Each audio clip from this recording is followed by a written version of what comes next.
Hey there, and welcome to Throw Up Thursday. I'm your host, Dr. JJ Kelly, the punk rock doc. Hello and welcome. I'm Dr. JJ Kelly, the punk rock doc, and you are here for Throw Up Thursday, where you come barf your problems and then you leave feeling better. We are on location today in Sonoma. Now I'm at the Jenks building in Cuyahoga Falls, Ohio. Hi. Hi. I missed. Where are you? Where's that funky ceiling? I know. We call this the NASCAR room. Oh. I am in my brother's studio in Cuyahoga Falls, Ohio. And move, please. I'm writing my book. So I got all the, the craziness happening here. But I want to also, Sam's paintings are in it. Oh. And look at this one. Oh my gosh, look at this one. Oh, I love that. That's so he had his pretty. show here. She loves it, Sam. So cool. I love all the blues. It's so like calming. Yeah, it feels like it kind of sucks you into it too. Like I could stare at that for a very long time. I agree. This is the one I like to stare at. Oh, whoa. Oh, that's so cool. What? Wait, how do I turn? There. Jesus Christ. Oh, hell yeah. So how are you, Olivia? I'm great. Good. Loving the sunny day. I went to San Francisco on a whim with my mom and got to see some friends safely and enjoy the sunshine and the clear skies, and it was so nice. Oh, that's really lovely. Good. What's the temp there? Oh, it was like hot in the sun. It was like, it felt like, I mean, I'm wearing a turtleneck, but felt like a nice little sun hug. Oh, that's lovely. Good for you. Nice self-care, dude. Mm-hmm. All right. So, what have we this evening? We it's have evening some for me. Questions 3. Actually, we have more than 3 questions, but I liked the rhyme. Right. I like rhyming too. So we have some questions. The first one is from fellow doc Astrid. Okay. So they say, this is definitely a question I kind of have the answer to. But do you have advice for starting big projects that are really scary and new / a lot of different skills that I need to learn, especially not biting off more than I can chew and making sure I balance time for the project with time for school and work and sleep? Whoa. You can hear the anxious perseveration in the question. Mm-hmm. However, I think that Astrid answered it within the question, as per usual with Astrid, as we know. But that piece about what did she say? It's time management, yeah, but did she actually say the words bite off more than I can chew? That's what I'm latching on to. It's like bite-sized pieces, Astrid. One step at a time. That one's particularly stressful because it sounds like she has a bunch of shit she has to learn, that's brand new in order to complete what is already kind of a big project. So yikes. Oh my gosh, it's so easy to get overwhelmed. And the only way, as you know, and Astrid knows, to get out from under that is to make the pieces manageably smaller, even tiny, so that they're like, wow, why did I even make that so small? That was so easy. That's what you want. Exactly. Ideally, that's how you do it, so that you can just plow through the first 5. It's like Google Maps, that whole thing. I can get out of my own neighborhood. Yeah. I don't need those first 5. But I think that, my gosh, Astrid is the queen of this kind of thing too. So I have every confidence. However, plowing through and ignoring anxiety or just whipping yourself on, that's what I think she's in danger of doing, is not giving herself credit for those bite-sized pieces and only future tripping about how much more there is to do. that will overwhelm and kill motivation like no other. Mm-hmm. So I Definitely. think Astrid knows that. Do you want to add something, hon? Yeah, well, I was just thinking I can validate and relate to the like fear of learning a bunch of new stuff, whenever I've started a new job. And I had this earlier this week of like the logistics and the fact that I don't know what I'm going to be doing. I get like this, oh God, I'm not going to know what to do. And then I have that feeling. I'm able to remind myself like, of course, like, and you're going to learn. And like the next day, you'll know more than you knew the day before. And when you're starting a new job and learning new skills, of course you're not going to know how to do everything. Like, of course. Yes. And then you learn it. And that's kind of like a choice point to beginner mind. Yeah. And also I was to like thinking radical acceptance that and to not let the ego efforts. get into it of being like, Right. oh, I'm going to be amazing at this right when I start it, which That's is like, right. Of course not, because you're starting from zero and you're going to work your way up. Nice.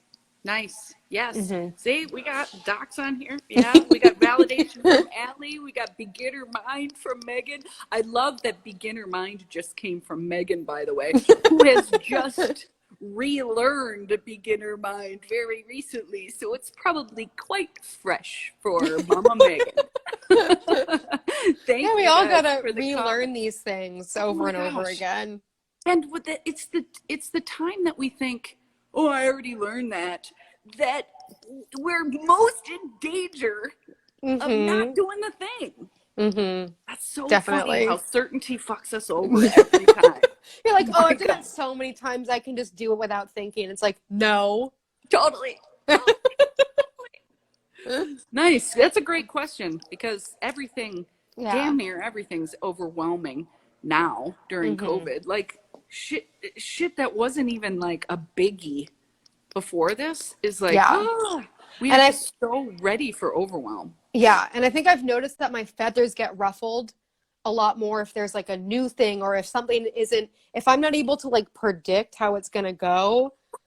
Because I'm so listen to what you're saying. I know it's ridiculous, but I'm just like, ooh, what? Like one little thing doesn't go in my plan because everything is so like familiar now since I'm spending so much time in my house doing the same thing. So one thing is like out of the line. It's like, oh God, which is.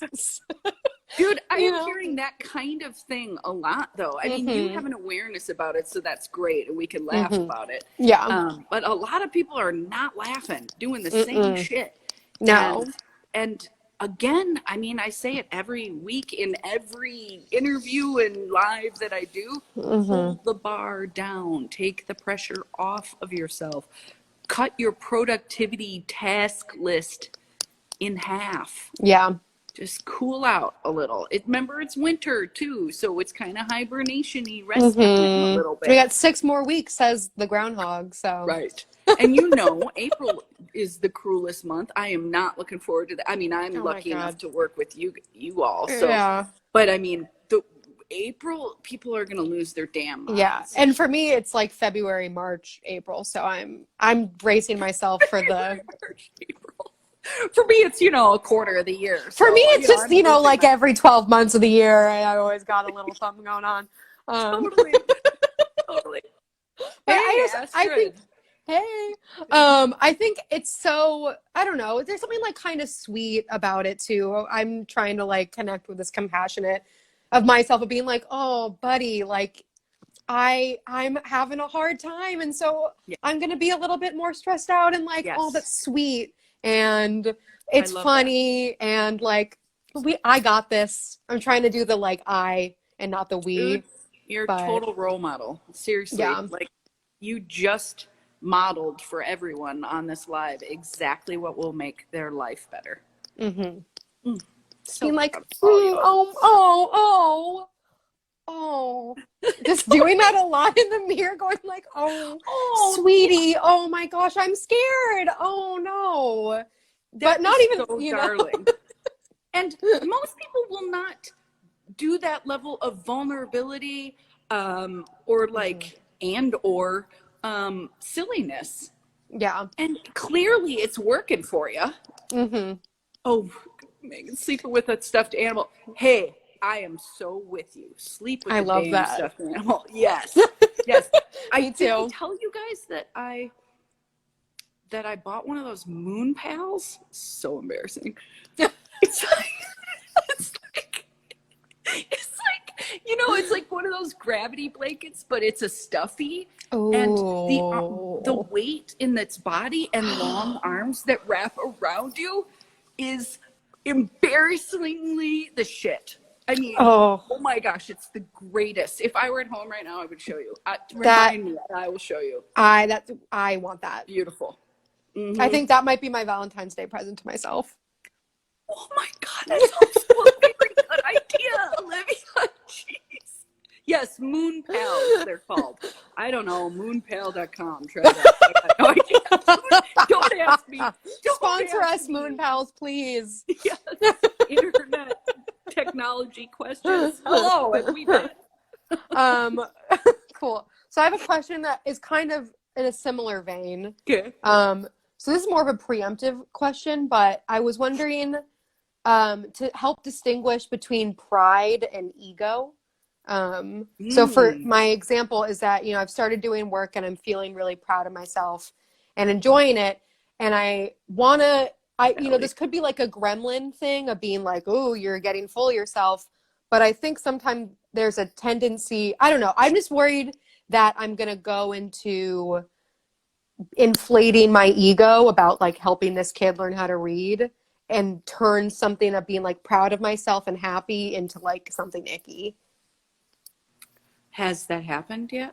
I don't think so, but I just was wondering how to distinguish between those two or like the line. Well, I would need a live example for that. Okay.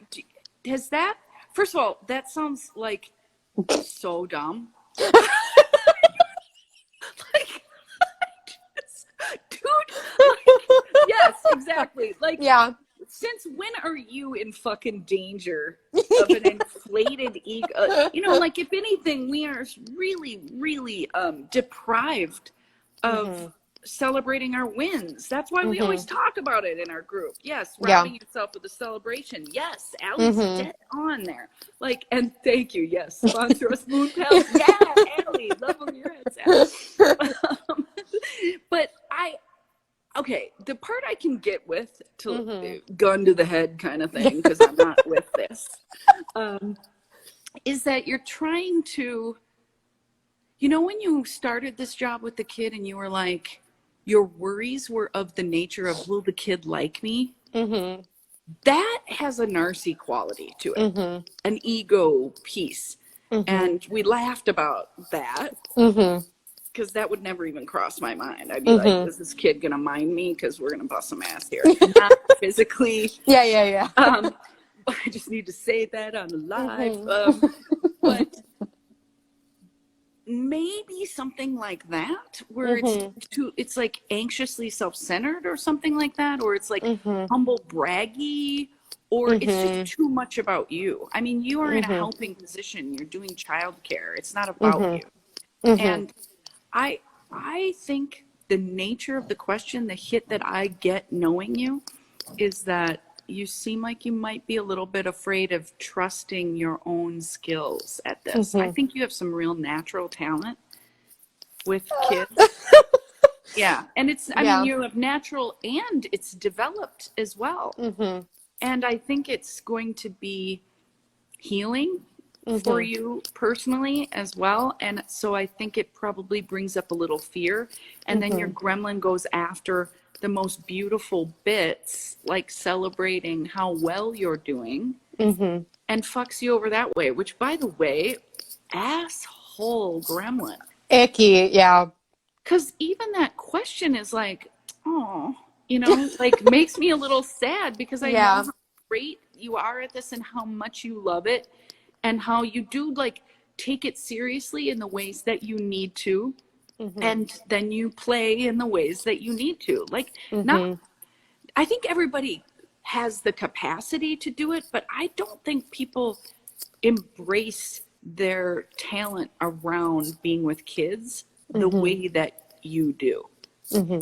So why don't you just enjoy that and enjoy that you found something that you really like and that you're skilled at. Yeah. And just bask in how much that fills your heart up because it's so obvious. You like beam every time you talk about it. Yeah. So what do you want to say? Oh, I'm just thinking, because I think the thing that was leading me to feel that, which is definitely like some gremlin shitty redirect, is that I was like, he did a bunch of work. He did like 2 days of work and was so proud of himself. And it was like, I know that I helped him do that. And then I was like, oh, like I did it. And I was proud of myself too for helping him. And I didn't want to, Well, it's like, that's no small feat. I mean, yeah, are you talking about schoolwork? schoolwork and like, and helping him. And Yeah. a 6-year-old dude, that is huge. This whole homework thing is such a huge mountain of shit right now. Mm-hmm. And then that you could A, get him to do it. Mm-hmm. B, get him to do it without bitching the entire time, which is still a win, even if he does bitch the entire time, but it sounds like he didn't. And then you got him to proud of himself. Yeah. By doing something he probably hates, which is really difficult. Yeah. And you did it. So I don't see anything yuck in that, Olivia. Okay. I see only yum in that. Okay, like, good. That is, and by the way, congratulations. Yeah, and it really, That's I like awesome. felt like a lot of dad channeling and the like being like, you did this thing, like, oh my gosh, you did yesterday's work and today's work. Are you kidding? Like just like that, like raw, like cheerleader thing that he knew how to do so well. And just being, and it's like happening intuitively. That is, dude, that is so you as well. You are a born cheerleader. When you are like in your Olivia-ness authentically, cheerleading is like effortless for you, especially with kids. Mm-hmm. So make it be as cheerleadery for yourself as you would be with him. Mm-hmm. And don't question that, hon. Yeah. That is beautiful. Yeah. That is next level, by the way. You're like growing up. Mm-hmm. And now you're seeing him in you, like some of the stuff you got from him. Oh, he's so beautiful. I'm really loving it. It's such like a heart healy thing. And to be able to like connect on like a human level of like, he was saying, he was like, oh, like I'm not a confident reader yet, which is he's like, what is this little 6-year-old genius? He's gonna have a lot of worries. He absorbs absolutely everything that everyone says around him. Like he's repeating a lot of stuff. I think on the first day he was talking about how it was going faster when I was there. And so I was like, oh, time flies when you're having fun. And then he said it like 7 times on Wednesday. And he's like, this is going a lot faster today because time flies when you're having fun. What does that tell you want to watch for now that we're like you're the mentor? I want to watch for like negative talk or like self-deprecation. Yes. And full on 100% pleaser behavior. Mm-hmm. Remember how I was saying I was looking forward to him getting in a conflict with you? Yeah. Mm-hmm. I mean, of course you want him to comply. It's for his own good. He's, but if he's like an anxious pleaser, then you could probably help him with that. Letting, well, what is your opinion of this? Or like, well, what do you think? Never mind what I think. It's your drawing or whatever, And definitely. Make a move to healthily separate and then validate his experience like regardless of you. Yeah. But definitely. I mean, I don't know that that's what's going on. I just wanted to ask you the question so that you would be thinking about it. Yeah. Yeah. Well, it's crazy how much I'm like, oh, he's like remembering things, like, because in my mind, I'm like, oh, like such a sponge, and the little sister too. So it's a privilege to get to be around that, you know, totally. And everything's so new, and they're like, oh, I just want to know everything and have all these cool questions and thinking about how to explain something to somebody who doesn't know and be like, oh, I get to explain this. Like, how would I want to know if I didn't know what this was? Yes. Love it. Yeah. And, just side note, believe it or not, I don't curse in front of children. My rule is 11 and older. Yeah. But otherwise, but what made me think of that is they're taking in what you're saying so hard. You're gonna want to be mindful of what you say. Exactly. I've been saying like, oh my goodness, and Yeah. going full Mary Poppins. So I'm really slowing Right. down because I swear all the fucking time without even realizing. Exhibit A. So I'm really, like, okay, I'm gonna slow it down, which is Chill. good practice for me anyways. I could stand to like think about what I'm gonna say before I say it more. All of us. It's true. Yeah. Well, that thank is you. Lovely. Yes. Keep us posted on that for sure. Okay. By the way, if people have questions, you can hit that question button in the bottom right, I guess. Or I text don't it to really me. know how to. Yeah. Or write it in the chat. But Lovely. Thank you very much. All right. Next question. Okay, cool. So I have another question from a friend. So I think you might have an interesting perspective on this. But so she was just diagnosed with ADHD.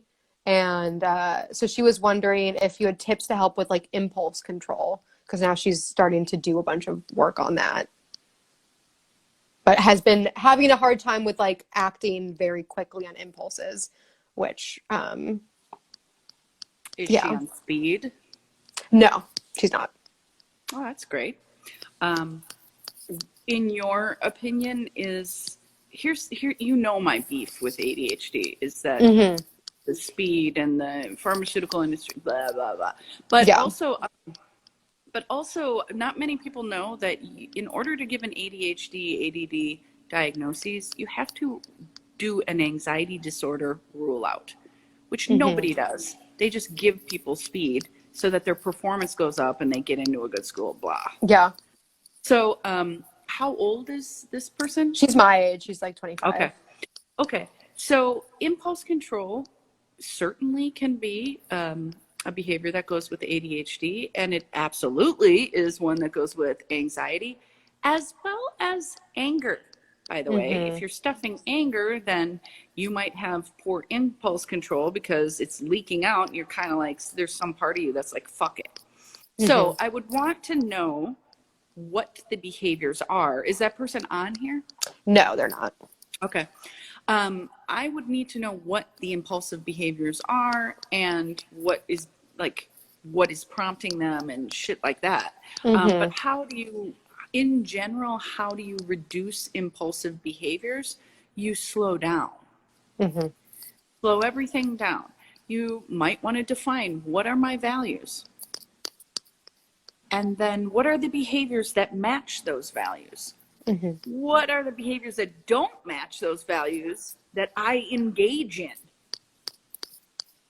And then it becomes a matter of mindful discipline. You just don't give yourself permission to behave in misalignment with your values.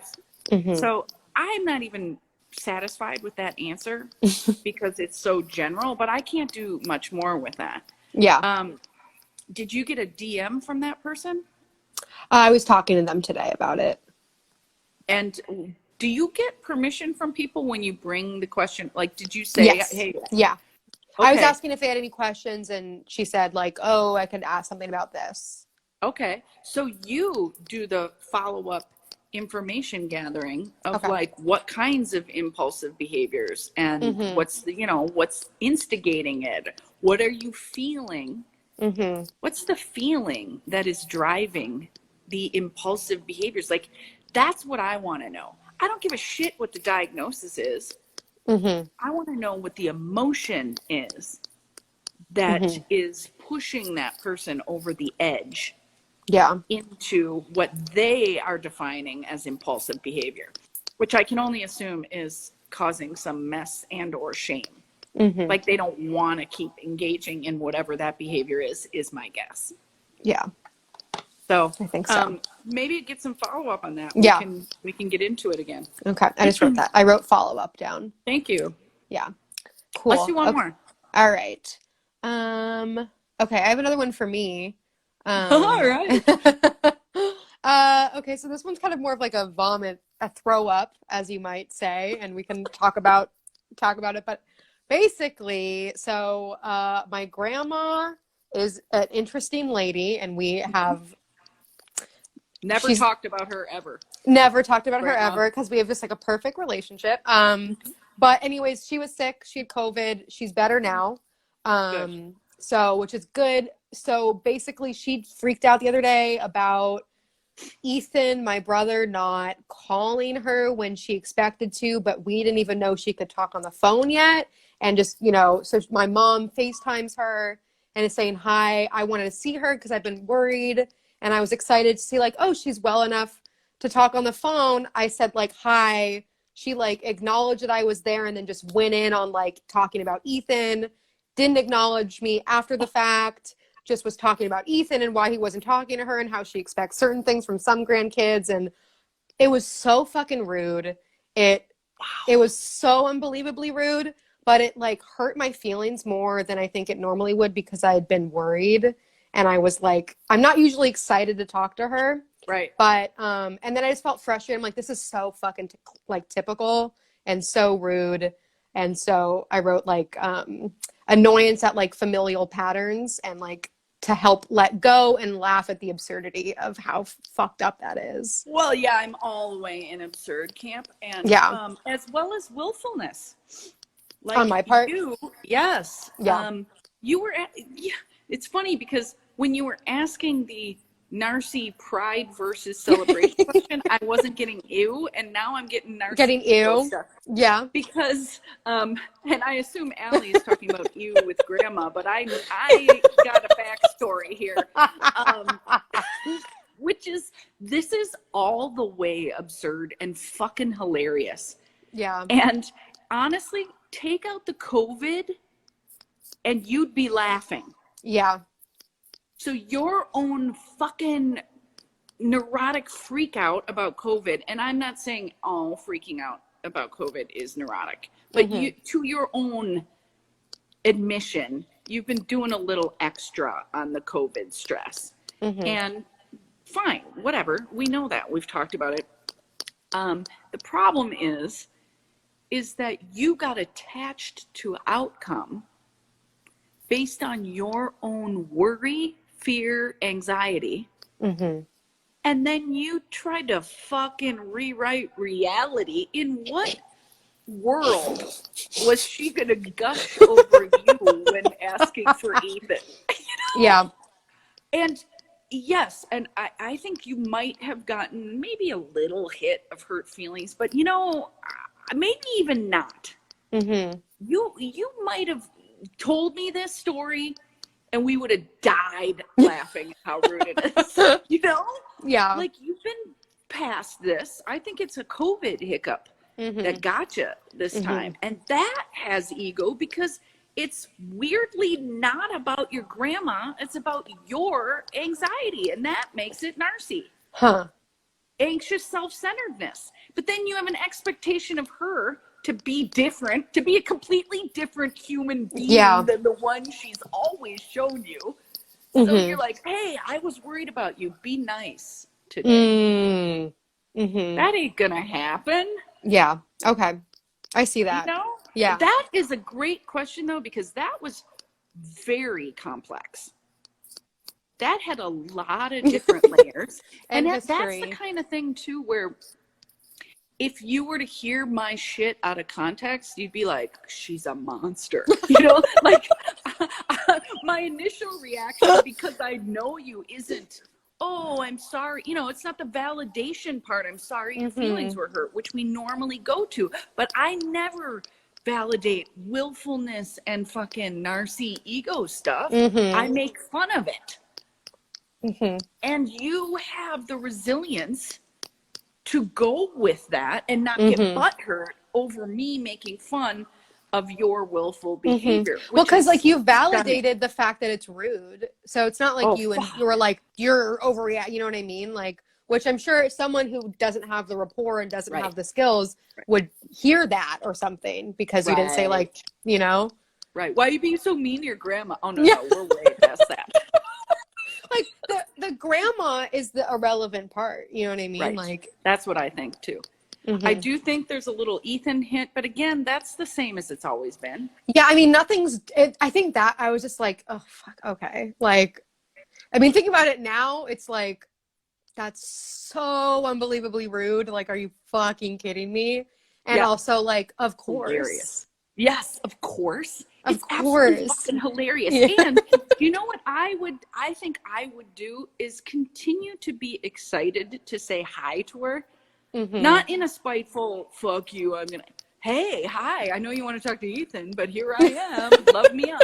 No, Consolation. I mean, not in a spiteful way, but you know, I think the pro move there is to continue to be you and your excited self that is just generous and big-hearted, regardless of how she's going to treat you. And then when she says, or doesn't say that you even exist, you just want to talk to Ethan, then just burst out laughing, because that's fucking, it's crazy funny. Yeah. Like, who does that? But, you know, families have all kinds of weird fucking roles and shit that seem acceptable, and everybody's just like, God, I wish that person would change, and they're never gonna, and fuck it, you know? Yeah. So that was a great question. Really, really. And you took it like some champ. I didn't even feel defensive. I was just like, okay, let me understand. Because at first I was like, I don't get the Narcy hit. Right. But now I get it. Yeah, because that's complicated. Really complicated. There are a lot of potential hooks over to the, no. I think maybe that's why I also felt extra annoyed, because I was like playing into it. And so then I was like, there was a part of me that was like, why are we getting worked up about this? Because I was like, that was so fucking rude. I can't believe I got pissed. And then probably half of that piss was like, oh my God, I fucking fell in the trap. Like, are you kidding me? Like, that has been marked for years. Black hole, like, don't go in here. That's right. And then I just walk right in because I'm looking at the COVID sign, like. Totally. Yeah. Totally. And so then I'm like, well, if I'm going to be in the hole, I might as well fucking stomp in here. Like, getting righteously angry about, like, something that happens literally every time I talk to my grandma. So. Right. Yeah. So it's so predictable. It's not something to be taken personally. Seriously. It just doesn't fucking matter. It has nothing to do with me. It has zero to do with you, hon. And she's missing out on the opportunity to know you. And that's seriously her loss. So nice one. Excellent. Thanks. Good job. Yeah, lovely. Thanks. This is one of those, and this happens almost every time, but this is particularly one of those where it seems like we could go for another hour. But let's not, let's just keep it on a high note and leave, do the Irish goodbye at the party.